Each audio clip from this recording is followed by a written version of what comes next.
How to check if someone is online on Snapchat? Hi everyone, welcome back to our channel. This is Rose and I will guide you to check if someone is online on Snapchat. Watch the video till the end and without further ado, let's begin. Launch Snapchat application on your device and make sure that you sign into your account.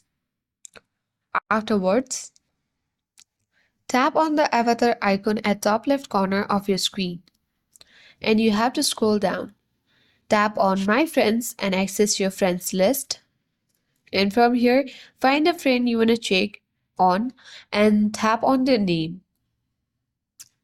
You can simply tap on Send a chat button at bottom of your screen and send a message, for example, Hi, and tap on Send button. After sending, check the message status. Delivered means it reached your device. Open means they have seen it, confirming they are online.